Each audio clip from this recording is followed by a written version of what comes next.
welcome back. Phil Valentine with you. 1-800-618-PHIL. That's 1-800-618-7445. Lots going on that I wanted to pick Ollie North's brain about. WikiLeaks and Holbrook and all sorts of things going on. Welcome back to the broadcast, by the way, Colonel Ollie North.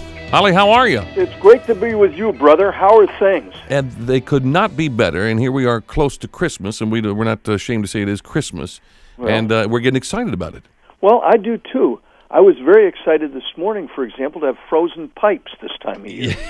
That's that global warming Al's been talking about. I understand Al is headed down to Cancun for this conference, which is now having a record cold break. Yes. And we ought to remind him how wrong he is. Oh, no kidding. Well, yeah. Tipper was doing that, and they had to split up. Well, apparently things were not very warm there. No, not at all. Yeah. Hey, what do you make of? It's sad when anybody passes like this, but Richard Holbrook, the special envoy to Afghanistan over there, what is that going to mean to the Obama strategy in Afghanistan, do you think? Well, if there was a strategy, I think it'd be, it might have been important. Unfortunately, there doesn't seem to be much of a strategy east of Kabul or west of Kabul. It seems to me that the only guy who's really got a strategy for victory is General David Petraeus, who I was with just a few weeks ago out there, and it's very clear to me he knows what's needed that has to be done. He and General Bill Caldwell is in charge of training all the Afghan troops.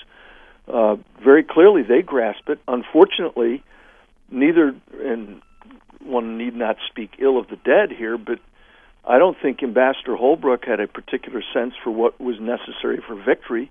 He was simply trying to carry out the mandate of Mr. Obama to get out.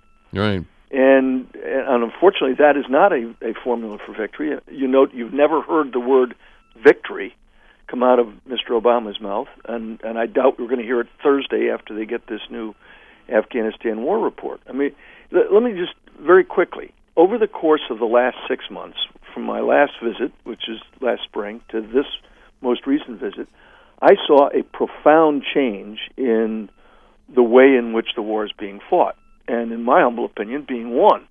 Now, obviously, there are those who have countering opinions, but I think an awful lot of the problem has been brought on by the commitment made a year ago to start the withdrawal in July of 2011 and to complete it by 2014, as Mr. Obama continues to reiterate. That's unprecedented for an American commander-in-chief. I mean, we've never had a commander-in-chief commit troops to combat and who then constantly reminds everybody, we're getting out. I mean, it's never happened before. Yeah, but can you imagine Eisenhower in World War II? Oh, we're going to go over here, but by this date we're going to be gone. The war had better be over by a year from now. I mean, or we're leaving. I mean, unfortunately, the consequence of that has been threefold. Number one, it told the Taliban and their allies, and some of their allies are both east and west of Afghanistan, and that's in Iran and Pakistan, and a good number of other allies of the Taliban in places like Saudi Arabia and the Gulf Emirates. That all they had to do was hang on because the Americans will leave. Second, it told our allies not to get overcommitted to this thing, and of course they're now backpedaling. And it told Hamid Karzai, who is not exactly Thomas Jefferson, that he'd better cut whatever deal he could because we're going to bail out on him. And so even if Karzai were totally incorruptible, which is not the case, in my opinion, he started immediately to get bags of cash from Tehran and to go across the border and negotiate with just about anybody he could because he'd like to survive the experience. And unfortunately, you now have a situation where the Afghan military is actually recruiting people who stay. We're teaching them how to read. It is, after all, the most illiterate country on the planet. And that's no fault of the Afghan people. It's the fault of their governments over the course of centuries. But they're teaching them how to read and write. They're teaching them how to soldier. And they now feel like they're part of a national security force. Soldiers and police are actually doing what they're supposed to do. And that's in large part thanks to the changes that have been made by General Petraeus and General Caldwell. I don't think that Holbrook, Mr. Holbrook, who's a fine guy, was carrying out Mr. Obama's prescription to get the heck out of the place to keep that campaign promise. Let's move on to WikiLeaks. They say that Hillary Clinton's the one who's going to be most embarrassed when all of this is released. We've only got a fraction of these things that have been released, and of course they date back to the 1960s. So who knows what's going to come out of this? And then we got people that want to give these people awards, and Michael Moore saying that he wants to help bail out Julian Assange. Is there any way? I think that the Julian Assange thing, the sex charges are trumped up. I think there's no doubt about that. But it's a way to get to him. Is there any way to get him on actual things that he's done? I mean, is this guy guilty of espionage? Well, yeah. I mean, the Espionage Act, which I quote him, there's a piece, if you go up to townhall.com, you can read the piece I wrote last week. Look, this guy has committed an act of espionage. Whether people realized that when they were drafting the Espionage Act back in, early in the last century is debatable, of course. But clear and present danger to the United States is there in what he has done. He has put American lives and safety at risk. He has jeopardized American troops in the field. He has made the kinds of operations I've got described in this book much more difficult because they all rely on human intelligence being collected by people who are willing to cooperate with the United States. And as you might imagine, someone who's living out in that part of the world might be a little less reluctant to cooperate with Americans if they feel like Julian Assange is going to, publish their name and address. And so all of those things have been done by this guy. For Lord knows what reason, Phil, this Obama administration, and particularly Eric Holder, has been unable to see the kinds of crimes being committed against this country by America's most ardent adversaries. And among them, I include Mr. Assange. I mean, Mr. Assange ought to be charged under the Espionage Act. I mean, you read Title 18, it's very clear what the law says, and he has certainly violated that law. And bring the charge. I mean, I don't know whether the Swedish sex charges are trumped up or not, but someone ought to be putting in a request for this man to be extradited to the United States to stand trial on that charge. Yeah, if for nothing else, they have him. He's in custody. So if that doesn't pan out as far as the sex charges, they could turn him over to us and we can execute him. I actually think I just heard a few minutes ago that he's now been released to the custody. They pulled his various passports from the various countries in which he apparently has them, right? And he's now taken up residence in the 10-room palace of a wealthy British noble. So they think he's not a flight risk? Well, apparently not. I mean, this is a family show, so I don't want to get into the arcane of why it is that this particular soldier may or may not have made a connection with Mr. Assange.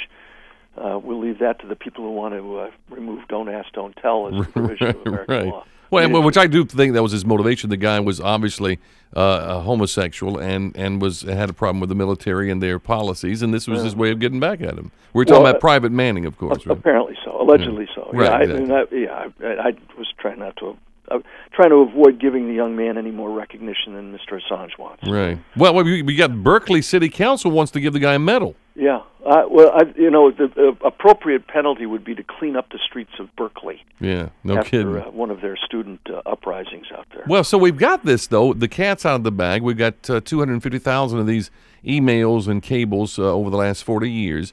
How in the world, I mean, you've been in the military, how in the world does some guy like a private get his hands on all this stuff over the course of 8 months? That would be called incompetence on the part of, A, those who vetted the man for security clearance, B, decided that despite his background and apparently his proclivities, he was a good risk, as they call it, to be vetted for a secret, at least secret security clearance. C, those who gave him access to these kinds of things. And that, everybody says, well, let's blame the Army. Well, unfortunately, those rules are established by the Department of Defense, which is headed by Bob Gates, who apparently thinks it's okay to pass this kind of stuff around. When you think about it, everybody was, I suppose, trying to avoid another 9/11 where they couldn't connect the dots, as they say, and so they basically took down all the so-called firewalls. Well, I mean, why the heck you would have a private who had access to classified cables within the State Department is beyond me. And quite frankly, I'm not so much concerned. From my perspective, as a guy who covers our military for Fox News, I don't really much care about the embarrassment to Hillary Rodham Clinton.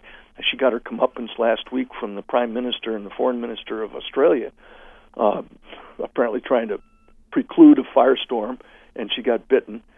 I'm not so much concerned about the striped pant set being embarrassed.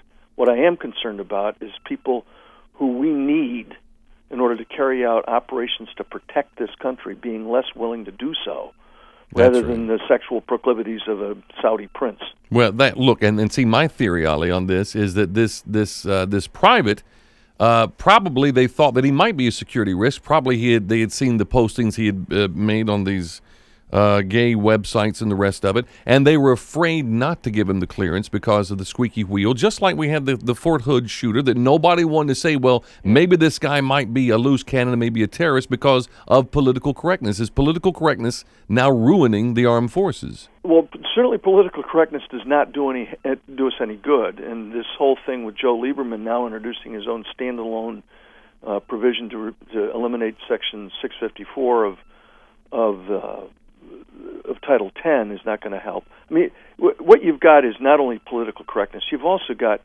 incredible naivete. You've got the effort to pander to certain political elements in the United States, all of which is ultimately destructive to our ability to defend ourselves. I mean, that's what my major concern is the ability of America to defend itself against its enemies. And no matter how many times Mr. Obama bows to some foreign leader or apologizes to America, we still have enemies, people who want to come here to kill you, me, and everybody listening to us.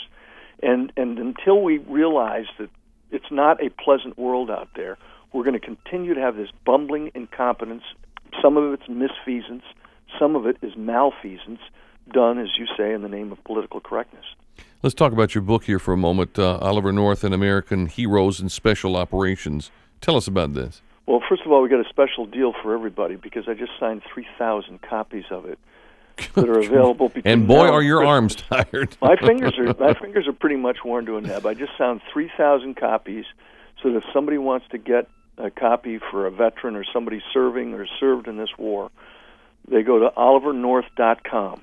olivernorth.com, and signed copies are available there. 3,000 of them, and my fingers have proof of it.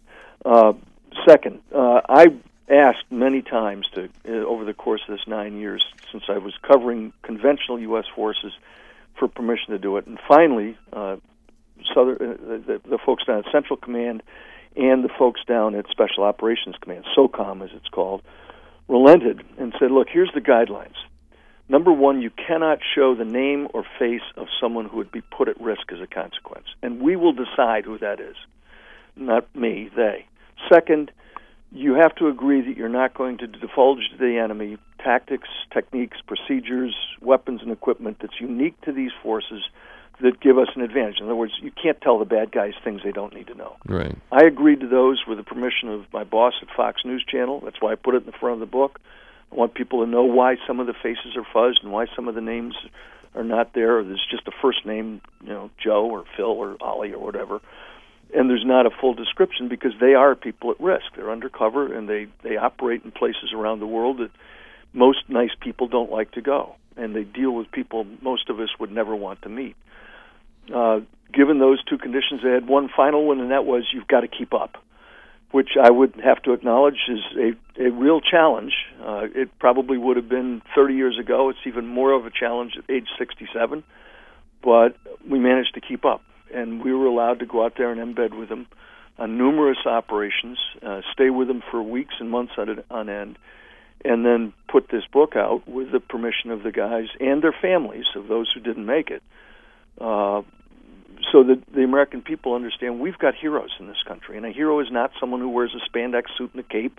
It is somebody who has put themselves at risk for the benefit of the rest of us. And these are certainly heroes, and this country needs heroes, because a country without heroes soon ceases to be a nation. Absolutely. Well, you can get this and a signed copy as well by going to olivernorth.com. We'll have a link on our website as well. Ollie, always a pleasure to talk to you. Appreciate all the information, and good luck with the book. Again, like you need another New York Times bestseller, I'm sure. Well, it's got to grieve them terribly up at the Gray Lady and the Washington Compost and all the rest of them, but it has been a bestseller thanks in large part to encouragement by friends like you, Phil, and Merry Christmas. Merry Christmas to you, Ollie. Appreciate it very much.